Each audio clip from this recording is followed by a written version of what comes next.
The blanket in the attic! Nia missed Grandma. She missed the way Grandma hummed while she stirred her tea. She missed her warm hands and soft cheeks.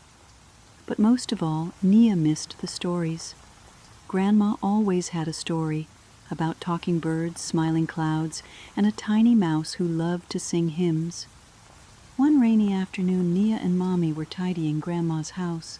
It smelled like old books, peppermint, and something else, something kind and gentle, like a hug you remember even after it's over.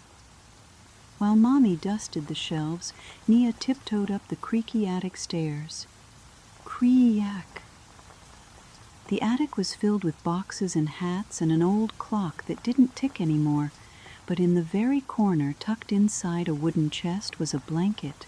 Not just any blanket, it was the one Grandma always had on her lap when she told stories.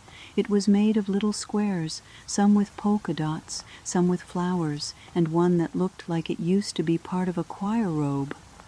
Nia hugged it close. It smelled like Grandma. That night at bedtime, Nia asked Mommy, "Can I sleep with Grandma's blanket?" Mommy smiled and nodded. "Of course, sweet pea. Grandma would have liked that." Nia crawled into bed, wrapped herself in the blanket, and whispered, "Good night, God. Please tell Grandma I love her."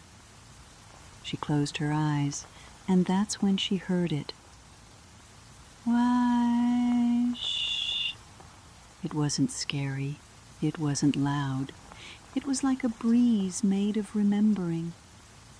Then the blanket did something magical. It whispered. Not with a mouth. Blankets don't have mouths, of course, but with little tickles in Nia's ear, like the wind telling a story only she could hear, and in her mind she saw something wonderful. A little girl was dancing barefoot through a field full of yellow daisies. She laughed and twirled with her arms wide, her voice singing something soft, like a Sunday song. It was Grandma, but much younger, maybe even Nia's age. "She's singing to Jesus," the blanket whispered gently. Nia smiled in her sleep. The blanket grew warm, like it had cuddled close on purpose. The story continued. Now young Grandma, her name was Essie, was sitting by a little creek, talking to God out loud like he was right beside her. "Dear God," she said, "thank you for daisies, and frogs, and lemon cookies, and please help me not be scared of the dark." Nia giggled softly. She was scared of the dark, too. "Yes," whispered the blanket. "Even brave people feel afraid sometimes, but they still trust God." Nia felt her eyes growing heavy. The blanket wrapped her tighter, like a promise. "Grandma used to pray like me," Nia murmured. "She still does," whispered the blanket. "She's just praying from heaven now." And with that, Nia drifted off into the gentlest, snuggliest sleep she had ever known. The next morning, Nia woke up smiling. She hugged the blanket tight. "You're special," she whispered to it. "You remember Grandma's stories."